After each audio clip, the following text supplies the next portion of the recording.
Capítulo Prisioneiro. A primeira coisa que aconteceu foi o policial macho alfa lendo algumas coisas de um arquivo e Charlie tendo que assiná-lo. Eles coletaram impressões, tiraram fotos e deram-lhe roupas novas. Calça e camisas azuis, uma camiseta branca para ser usada por baixo. Ele teve que se despir completamente e ficar em uma fila de homens nus.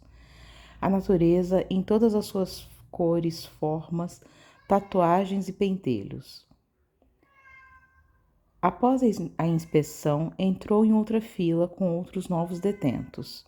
Havia 6 deles. Enquanto caminhavam pelo corredor, prisioneiros mais antigos pressionaram o rosto contra as barras para dar uma olhada. Ele tentou parecer relaxado, mas as palavras deles o apavoravam. Carne fresca e coisas do tipo. Ele olhou para a frente e seguiu os guardas pelo corredor. Não tinha uma aparência tão ruim. Ele tinha ouvido falar que o Instituto Correcional de Nevada era razoavelmente limpo. Houve um apito e ele parou de andar. Um guarda aproximou-se e abriu uma cela. Vettorini, bem-vindo ao novo lar, falou em voz alta. Charlie deu um breve olhar ao redor. Havia um jovem garoto na fila de novos presos que estava chorando. Os demais pareciam assustados apenas. 3 eram negros, os outros eram brancos como ele. O guarda deu-lhe um empurrão e ele levou um segundo para engoli-lo. Não estava acostumado a ser agredido. Entrou na cela e deu uma boa olhada na sua casa pelos próximos 3 anos. 2,5 metros por 3. Um beliche, uma pequena pia de lata e um vaso sanitário. Apenas isso. Seu companheiro de cela estava deitado no colchão de cima. Era um latino baixinho, bíceps grossos cobertos de tatuagem. Jesus Cristo era uma delas, e a outra era uma mulher nua voando numa vassoura. Gonzales, apresenta o teu novo melhor amigo, falou o guarda. Em seguida, ele trancou a cela e foi embora com o resto da carne fresca. Charlie jogou o cobertor e as roupas no leito inferior. Então, olhou ao redor. Sinceramente, não achava que conseguiria passar 3 anos ali. Foi presa por o quê? Foi a única coisa que Gonzales perguntou. Ele não perguntara aos caras se deveria mentir ou dizer a verdade sobre o motivo que o levara à prisão. Ele sentiu o desejo de incrementar a sua razão de estar ali, de modo que eles o temessem. Mas então, se mentisse, poderia mais cedo ou mais tarde acabar dizendo alguma coisa que o desmentiria, e assim estaria em apuros. Ele decidiu contar a verdade. Sequestro e porte legal de uma pistola. E quanto tempo isso lhe rendeu?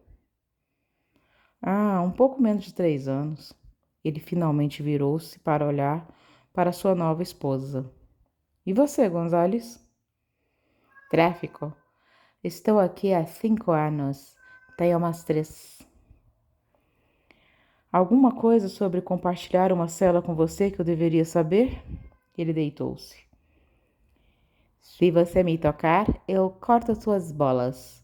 Enfio elas no teu cu. Charlie suspirou. Só isso? O momento que ele temera finalmente chegou. O pátio. Era lá que a socialização acontecia e onde ele iria encontrar perguntas e problemas. Quando o sinal soou, ouviu as portas da cela se abrirem. Seu coração começou, tum-tum, tum-tum, tum-tum, de novo. Mas ele vestiu sua expressão de calma. Todos derramaram-se para fora das celas e caminharam até o pátio, sob os olhos dos guardas. Isso seria o mais próximo que ele chegaria da liberdade durante anos. A tarde estava cinzenta e sem graça, mas ele gostou da brisa leve. Encontrou umas arquibancadas baixas e vazias e se sentou em um degrau alto, acendendo um cigarro. Observou o quintal com atenção. Viu os grupos. Homens negros andando juntos com suas próprias maneiras de andar e fazer piadas. Os neonazistas bem separados do resto. Músculos enormes, cabeças raspadas e tatuagens. Havia homens de idade também, e o grupo deles era mais heterogêneo. Os latinos também estavam lá, e seu companheiro de cela entre eles. Um homem magro com rosto áspero havia olhado em sua direção algumas vezes. Ele também tinha seus seguidores. Charlie viu um grupo de homens brancos caminhar em sua direção. Ele tentou parecer calmo, então se inclinou para trás em seus cotovelos e fumou. Quando chegaram perto dele, ele identificou o líder imediatamente, andando na frente de todos, um rosto quadrado e olhos azuis. Nada fora do comum sobre a sua composição física ou altura. Devia ter 40 e poucos anos, 6 amigos com ele. Ô, carne fresca, você está sentado no meu lugar, disse calmamente. O que surpreendeu Charlie foi a maneira como ele falava. Sua voz era suave e ele falava como um cantor de bar, como se estivesse dizendo a uma mulher que a amava. Soou como: carne fresca, você está sentado no meu lugar. Como uma canção. Desculpe, eu não sabia que esse lugar era seu, falou Charles. Importa-se se eu me sentar aqui? Eles vão extrair seu coração com uma colher, Charlie. O homem riu, uma profunda voz de fumante. Seus amigos não riram. Eu entendo, disse ele lentamente. Você tem que mostrar que é durão.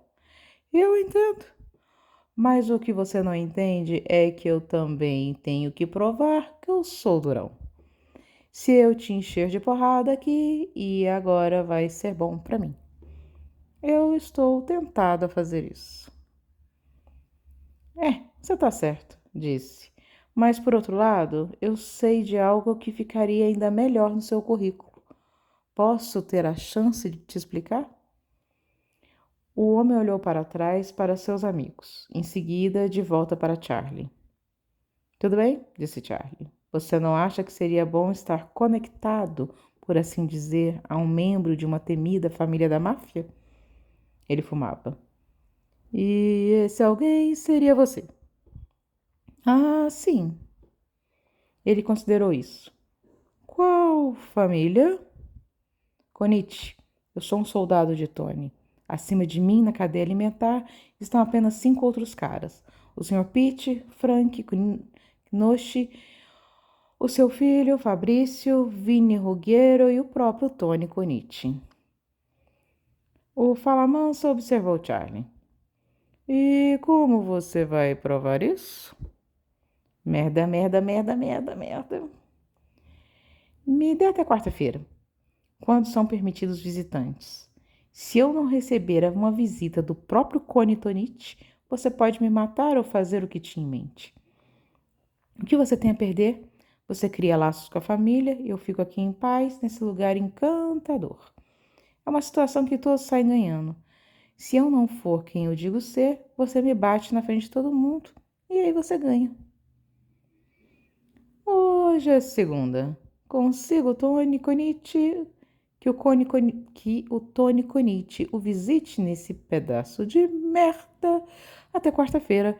Ou você é carne morta, disse. Ótimo. Como você se chama? Jor-El. Igual ao pai de Superman? Não sei se é assim que pronuncia. O cara atrás de Jor-El foi para cima de Charlie, mas o seu líder o deteve com um gesto. Eu não quis desrespeitá-lo, falou Charlie alarmado, sinceramente. Mas Jor-El riu. Garoto, é melhor você ser quem diz. Agora levanta daí que eu quero sentar. Claro, mas vamos apertar as mãos antes de eu ir? Jor-El hesitou. Então, ele ofereceu Charlie a mão. Charlie sabia que tinha ganho essa batalha. Todo o pátio assistiria essa troca. Ele apertou a mão de Jor-El e afastou-se da arquibancada, sentindo todos os olhos nele. Mas quando ele ligou para Vinnie no telefone público do pátio, teve más notícias. Tony está em Philly, Charlie. Cara, me escute, Vini, eles vão me matar. Eu preciso provar para esses caras que eu sou um homem feito. Eu preciso da presença de Tony no dia das visitas. Desculpe, Charlie, isso não vai dar. Eu estava pensando em visitá-lo eu mesmo, levar alguns maços de Marlboro e Suzy ia fazer um bolo de cenoura. Ela sabe que você ama. Ele fechou os olhos. Jesus, eu preciso da sua ajuda, Vini. Eu tô... Por que você acha que Tony iria visitá-lo na prisão, Charlie? Pensa sobre a burrice disso. E que tal Pete? Será que ele pode vir? Eu posso falar com ele. Vini, estou feliz por saber que você viria. Estou mesmo, mas eu não acho que esses filhos da puta vão ficar muito impressionados com você. Vou pensar em alguma coisa. Obrigada. Eu sinto falta de vocês. Ainda é seu primeiro dia, garoto. Ele não queria tomar banho, mas que escolha tinha? Entrou e havia cerca de 40 homens tomando uma ducha ao mesmo tempo. Ouviu em silêncio orou em silêncio ao Deus dos idiotas e removeu a toalha. Pendurou-a e ligou a água. Tinha uma temperatura boa. Ele não sabia por que havia imaginado que a água fosse de um frio congelante na prisão. Percebeu alguns olhares curiosos em sua direção. Desejava pesar 150 quilos e ser feio como um morcego agora. Decidiu tomar a ducha mais rápida da história, então esfregou o corpo com sabão o mais rápido que pôde e desligou a água. O problema veio quando ele estava se vestindo. Havia uma área adjacente aos chuveiros, onde todos podiam se trocar e despejar as toalhas em um enorme cesto. Ele estava começando a se vestir quando sentiu alguém atrás dele. Viu, quando seus olhos se moveram para o lado, que os outros prisioneiros estavam saindo. Ele virou-se, cagando de medo, mas sem demonstrar. O que ele viu foram 3 homens. O mais alto era enorme, quase como Viking, e tinha os cabelos vermelhos. Os outros tinham a pele de um branco leitoso e o cabelo preto, irlandeses. Há boatos sobre você aqui, bonitão, disse o mais alto, ruivo. Que você está conectado aos italianos. Ele tinha um trevo de 4 folhas tatuado no braço. Quem te disse isso? Foi um golpe rápido no nariz. Ele quase perdeu o equilíbrio. A dor se espalhava como um vírus. O sangue escorria pelos dedos. Porra! Ele estalou. Segure-no, disse o ruivo. Antes que pudesse reagir, estavam em cima dele, como tanques. Viraram-no de costas e seguraram-no pelos braços contra os armários. Ele tentou lutar, mas não era nada comparado a eles, e eles eram 3. Ele ouviu o ruivo falar perto do seu ouvido. Se você relaxar, vai doer menos. E eles ouviu os outros rirem. Porra, eu sou irlandês, cara, ele berrou, assim como você. Irlandês, sussurrou o capanga número 1.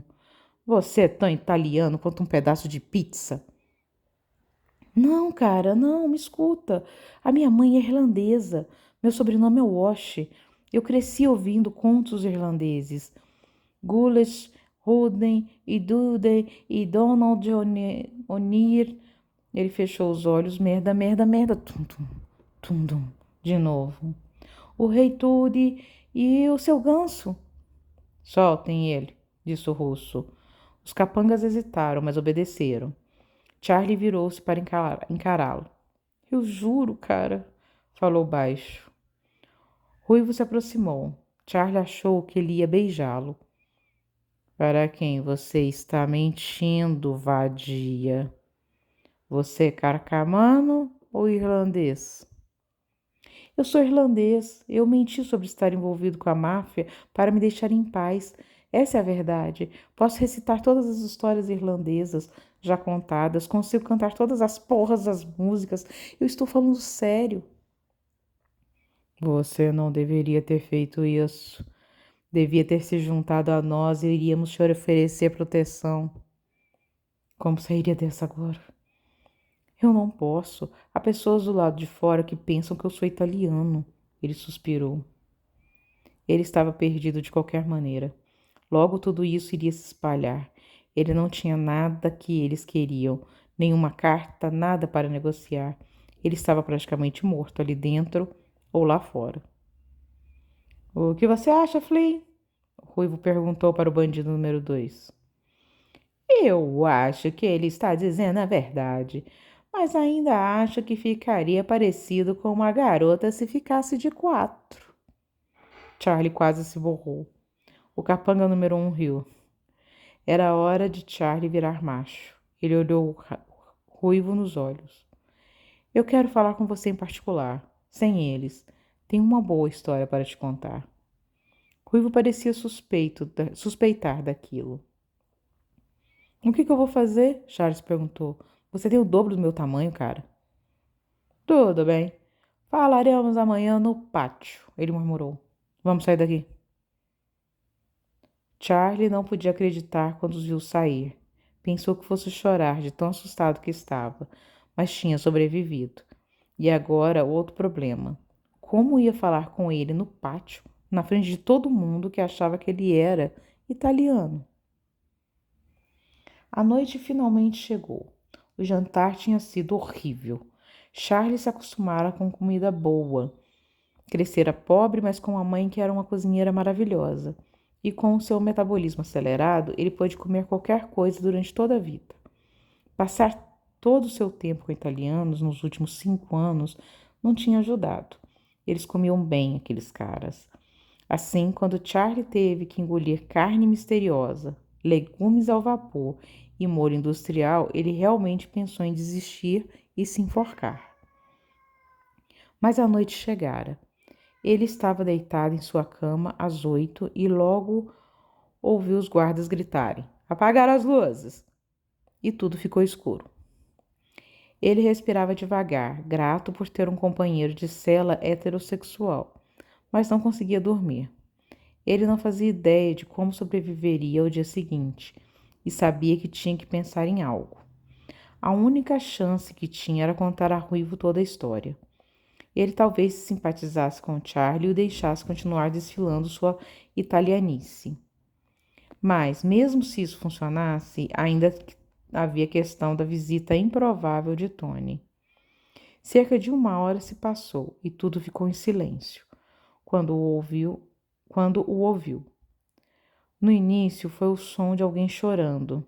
Então ele ouviu gritos dentro de uma cela, gritos de "calha a boca" e algumas obscenidades. Charlie ficou apavorado por ouvir aquilo.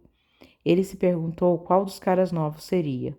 Ouviu todo o estupro, durante algo entre 8 e 10 minutos. No meio de tudo, puxou o travesseiro sobre a cabeça, mas não adiantou nada. Então houve silêncio absoluto por todo o bloco. Ele ouviu Gonzales sussurrar da cama superior. Bienvenido ao inferno, Carlitos. No pátio, Jorel e sua gangue estavam sentados nas arquibancadas. Charlie achava que deveria acabar com isso o mais rápido possível. Assim, caminhou direto ao bando. Jorel, tenho que falar com você, murmurou.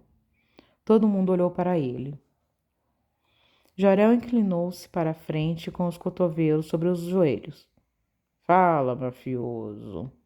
Eu liguei para Tony ontem. Ele não vai poder vir porque está na Filadélfia. Mas vai mandar alguém para me visitar, provavelmente o Sr. Pitt ou Vini. Os amigos de Jorel observaram-no atentamente. Você tem um problema, mafioso. Porque eu não faço a mais puta ideia de quem seja Sr. Pitt ou Vini. Nunca vi fotos dele por aí. O capo seria uma coisa do caralho se ele desse as caras por aqui.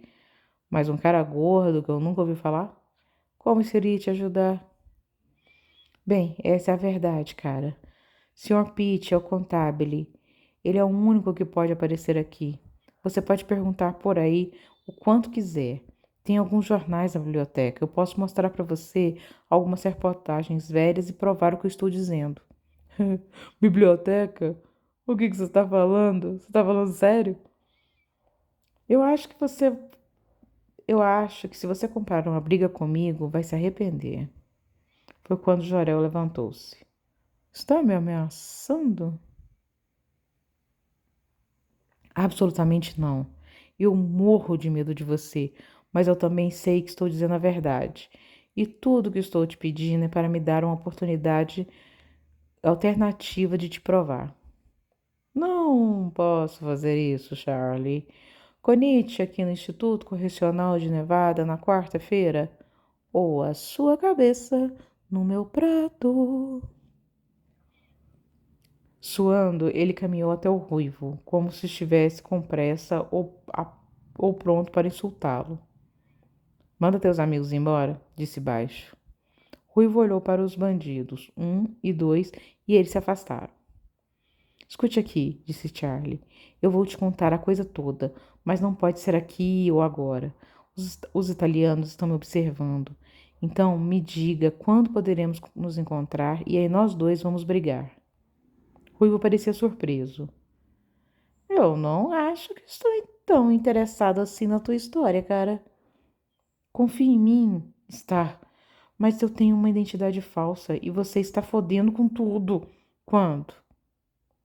Nos chuveiros. Onde mais? Ele sorriu. Se não gostar do que você tem para me dizer, então você está bem fudido, não é? Suponho que sim. Agora me enche de porrada. Ruivo socou, infelizmente no mesmo lugar do dia anterior. O nariz começou a sangrar de novo, mas desta vez Charlie revidou. Ruivo caiu como com um gancho de direita no queixo. Em um segundo, os outros prisioneiros estavam ao redor deles. A maioria apenas assistindo, rindo, enquanto os capangas entravam na briga. Charlie chutou um deles na rótula e o outro no peito. Deu tempo suficiente para se desviar do soco do ruivo e se jogar no chão. Ele foi contido por dois guardas que entraram na briga com cacetetes. Quando olhou em volta, viu duas coisas. Uma, tinha conseguido a atenção de todos. E duas, os guardas nas torres tinham suas espingardas apontadas diretamente para o seu peito. Era uma porra de uma sensação.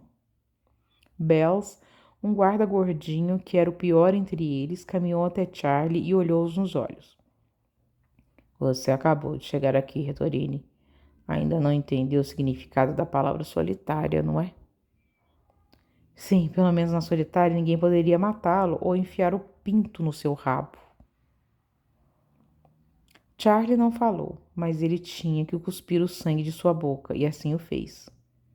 Homens, leve para a solitária, por 3 dias, para deixá-lo calminho, ele disse em voz alta. Então, olhou para o irlandês. Vocês três, voltem para suas celas. A solitária não era como mostravam nos filmes. A solitária era a pior coisa que poderia acontecer a uma pessoa, Charlie pensou. No início, ele ficou aliviado. Dentro da pequena cela, negra como breu, ele se sentia seguro. Ninguém poderia tocá-lo lá dentro. Ele tinha 3 dias para pensar, dormir em paz, mas não foi nada daquilo. Na 4ª hora, ele começou a se sentir frustrado por não enxergar nada. É uma coisa horrível ficar no escuro daquele jeito. Ele achou que iria enlouquecer. Arregalava os olhos e ainda assim não se fixava em imagem alguma. Outra coisa era encontrar uma posição confortável. Não havia uma. Se ele ficasse sentado por longo tempo, a bunda começava a doer. Então ele se levantava e logo se sentia cansado. Deitava-se e logo suas costas e principalmente sua cabeça doíam. Mudar de posição durante o dia todo irritava-o profundamente. Depois veio a solidão. Estar preso com o nada, além dos pensamentos, era absolutamente enlouquecedor. No segundo dia, Charlie cedeu. Ele chorou por horas. Chorou porque lamentou o dia em que decidira infiltrar-se na vida de Tony. Chorou porque sua mãe estava com raiva e decepcionada. Chorou porque queria estar livre. Chorou porque não era uma pessoa que poderia se acalmar e ser feliz com um trabalho normal, uma esposa amorosa e filhos. Ele sabia sobre isso sobre si mesmo. O que mais amava sobre a máfia era o perigo dela.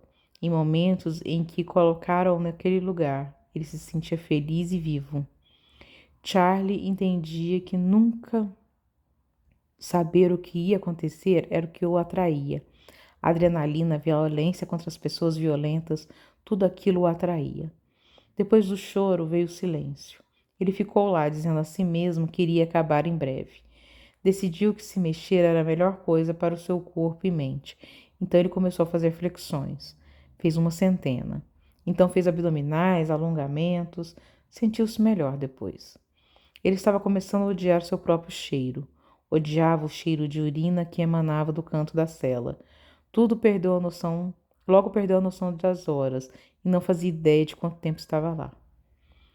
Cada hora se estendia e parecia durar um dia inteiro. Em algum momento, ele começou a planejar. Colocou a mente para funcionar e planejou o que iria fazer quando saísse de lá. Uma arma que ele poderia usar, Viking. Ele poderia ligar para Viking e ver o que dava para ser feito em relação à obtenção de um emprego de prestígio lá dentro. Então, deveria telefonar para Vini mais uma vez e ver se Tony poderia aparecer no próximo dia de visita, sábado.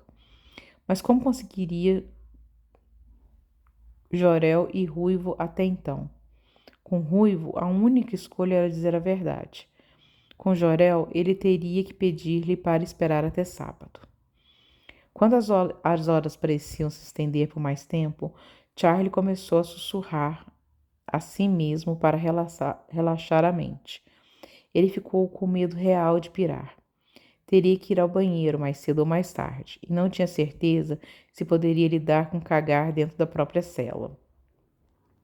Ele cantou algumas músicas, sentiu algum inseto rastejar-se pela sua perna e gritou como uma menina. Depois se sentiu como um completo idiota por isso.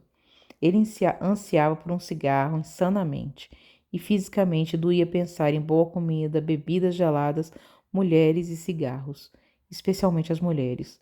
Pensar no corpo delas enlouquecia-o, mas estava deprimido demais para fazer algo a respeito.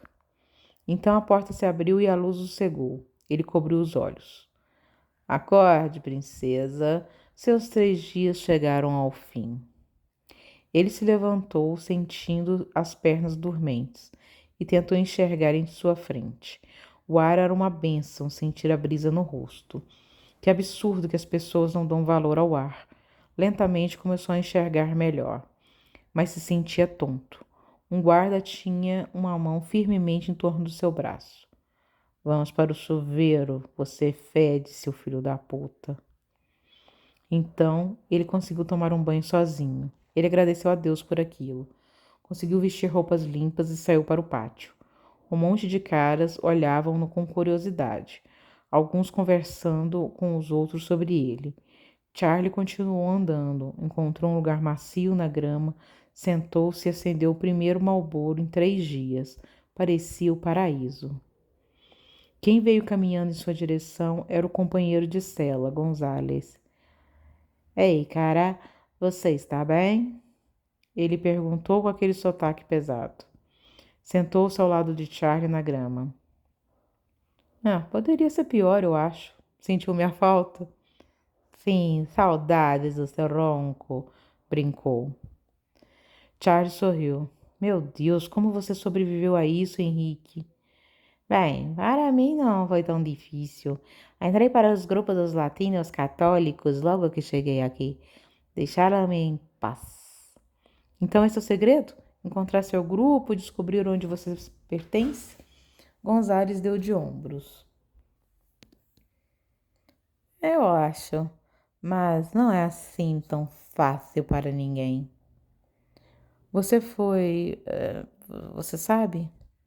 Gonzales ficou quieto. Ele não respondeu. Charlie achou melhor não perguntar mais. Mas depois Gonzales falou. No meu primeiro dia, Alguns caras me bateram pra caralho. Eu desmaiei e acabei na ala dos doentes. Quando acordei, o médico disse que eles tinham abusado de mim. Fiquei aliviado por estar inconsciente quando aconteceu, mas mesmo assim senti dor por 3 dias. Então, assim que saí, virei católico. Não tive escolha. Falei para eles o quanto eu queria encontrar Deus e Jesus, e por isso eles me acolheram. Vá por mim. Eu não acredito em nada daquela merda, mas eu li toda a porra da Bíblia em 20 malditas vezes. Mas eu nem pareço latino. Você tem que encontrar uma maneira, Charlie. Aquele ruivo vai te colocar contra a parede mais cedo ou mais tarde. Não, eu tenho que dar um telefonema. Foi na manhã seguinte, às 7, que Bells foi buscar Charlie durante o café da manhã. Ele não sabia se isso era bom ou ruim. Ele não fez perguntas. Seguiu os guardas até a torre, onde entrou no escritório chique. A secretária nem olhou para ele. Ela tinha uns 40 e tantos anos, era bem gordinha. E ela era uma mulher. Charlie não via uma há muito tempo. Tinha peitos e tudo mais, e ele queria transar com ela em cima da mesa. Esses pensamentos foram interrompidos por Bella dizendo: "O diretor está esperando por você, Retorini. Vamos lá." "O diretor?"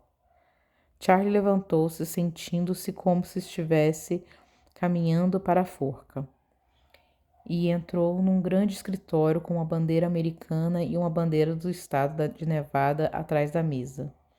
O diretor era um homem careca e alto, que um dia havia sido forte e bonito. Charlie ficou parado lá enquanto o homem o inspecionava. "Charlie Retorini", disse ele, lendo um arquivo. "Sente-se." Charlie assim o fez. Ele leu: Edward Cuthbert, diretor. "Disseram-me que teve uma primeira semana muito difícil. Brigas, solitária. Você tem algo a dizer sobre isso?" "Eu acho que faz parte", ele murmurou. "Hoje um dos nossos conselheiros deveria atribuir-lhe o emprego.